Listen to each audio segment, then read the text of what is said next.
Sweden میں قرآن پاک کی بے حرمتی کے خلاف عالم اسلام سراپا احتجاج، دنیا بھر میں مظاہروں کا سلسلہ جاری۔ گھناونے فعل کے خلاف اسلامی تعاون تنظیم کی ایگزیکٹو کمیٹی نے آئندہ ہفتے ہنگامی اجلاس بلا لیا۔ اجلاس میں ضروری اقدامات سے متعلق اجتماعی موقف اپنایا جائے گا۔ عراق کے دارالحکومت بغداد میں سویڈن سفارت خانے پر ہزاروں افراد کا احتجاج، سویڈن سے سفارتی تعلقات ختم کرنے کا مطالبہ۔ ایران میں سویڈن سفارت خانے کے باہر مظاہرہ، بے حرمتی کرنے والے کو سخت سزا دینے کا مطالبہ۔ ایرانی وزارت خارجہ نے تہران میں سویڈش ناظم الامور کو طلب کیا۔ ترکی، امارات، اردن اور مراکش سمیت کئی دیگر اسلامی ممالک کا بھی سویڈن واقعے پر احتجاج۔ سویڈن کی حکومت نے ایک بیان میں کہا کہ یہ واقعہ انفرادی ہے اور سویڈن کی حکومت اس کو مسترد کرتی ہے۔ یہ واقعہ سویڈن کی حکومت کا موقف واضح نہیں کرتا۔ سویڈن میں قرآن کریم کی بے حرمتی پر یورپی یونین کا رد عمل بھی سامنے آ گیا۔ بیان میں کہا کہ بے حرمتی کے عمل کو مسترد کرتے ہیں۔ سویڈن واقعہ جارحانہ بے عزتی پر مبنی اشتعال انگیزی کا واضح عمل ہے۔ کہا کہ یہ عمل کسی بھی طرح یورپی یونین کی رائے کی عکاسی نہیں کرتا۔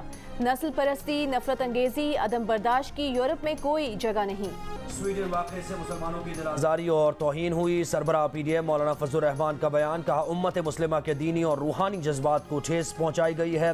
واقعہ امن کی کوششوں کو سبوٹیج کرنے کی منصوبہ بندی کا حصہ معلوم ہوتا ہے۔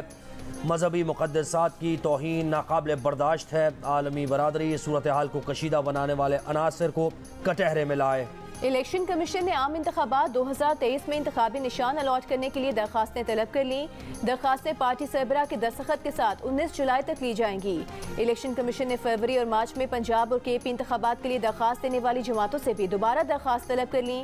الیکشن کمیشن کے مطابق درخواست موصول ہونے پر تمام سیاسی جماعتوں کی اہلیت پرکھی جائے گی۔ جاپانی حکومت کی دعوت پر وزیر خارجہ بلاول بھٹو زرداری 3 روزہ دورے پر ٹوکیو پہنچ گئے۔ ایئرپورٹ پر جاپان میں پاکستانی سفیر رضا بشیر تارڑ اور جاپان میں پاکستانی کمیونٹی کی بڑی تعداد نے بلاول بھٹو کا استقبال کیا۔ دورہ جاپان میں وزیر خارجہ بلاول بھٹو زرداری کی جاپانی وزیر اعظم اور وزیر خارجہ سے ملاقاتیں شیڈیول۔ سابق وزیر اعظم نواز شریف دبئی میں مزید 1 ہفتہ قیام کریں گے۔ متعدد اہم ملاقاتیں شیڈیول۔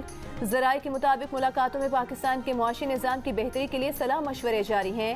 دوست ممالک و سرمایہ کار پاکستان میں سیاسی استحکام کے خواہش مند ہیں۔ صدر مملکت عارف علوی کی سعودی عرب میں ولی عہد محمد بن سلمان سے ملاقات۔ صدر عارف علوی حج کے لیے سعودی عرب گئے تھے۔ وزیر اعظم شہباز شریف نے ایک بیان میں کہا ہے کہ لوگوں نے سنت ابراہیمی احسن طریقے سے انجام دی۔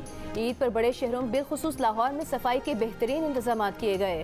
اپنے پیاروں سے دور فرائض انجام دینے والوں کو خراج تحسین پیش کرتا ہوں۔ سابق صدر آصف علی زرداری ہیلی کاپٹر کے ذریعے ٹنڈوالہ یار پہنچ گئے۔ بختیور زرداری اور ان کے شوہر محمود چودھری بھی آج ہالہ سے ٹنڈوالہ یار پہنچے۔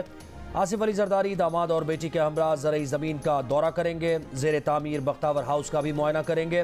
اپنے قریبی دوست غلام قادر مری سے بھی ملاقات کریں گے۔ عید کے تیسرے دن بھی سنت ابراہیمی کی پیروی میں جانوروں کی قربانی کی گئی۔ لوگ بچوں کے ساتھ سیر و تفریح میں مصروف۔ جو سیر کے لیے نہیں جا سکے انہوں نے گھر میں بیٹھ کر مختلف خوابوں سے لطف اٹھایا۔ بریانی اور پلاؤ میں ڈیوڑے گوشت کا استعمال، کہیں کباب اور ٹکے بن رہے ہیں تو کہیں باربیکیو کی تیاریاں۔ بچے کھانے سے زیادہ آئس کریم کے دیوانے۔ عید کے دنوں میں بھی ملک کے مختلف علاقوں میں اعلانیہ اور غیر اعلانیہ لوڈ شیڈنگ جاری۔ پشاور میں 410 روڈ پر بجلی بندش کے خلاف احتجاج، سڑک ٹریفک کے لیے بند کر دی گئی۔ لاڑکانہ، دادو، شہداد کوٹ اور قمبر کے متعدد علاقوں میں بجلی بندش پر آصف علی زرداری کا نوٹس۔ وزیر توانائی سندھ کو وفاقی سیکرٹری پاور سے فوری رابطے کی ہدایت، کہا تمام متاثرہ اضلاع کی بجلی فوری بحال کی جائے۔ نئے فائنانس ایکٹ 2023 پر عمل درآمد شروع ہو گیا۔ ایف بی آر نے ایکٹ ویب سائٹ پر اپلوڈ کر دیا۔ زیادہ آمدن پر اضافی سپر ٹیکس نئی شرح سے نافذ ہو گیا۔ سپر ٹیکس کے لیے انکم سلیب 30 کروڑ سے بڑھا کر 50 کروڑ کر دی گئی۔ سالانہ 50 کروڑ روپے سے زیادہ آمدن پر 10% سپر ٹیکس نافذ ہو گیا۔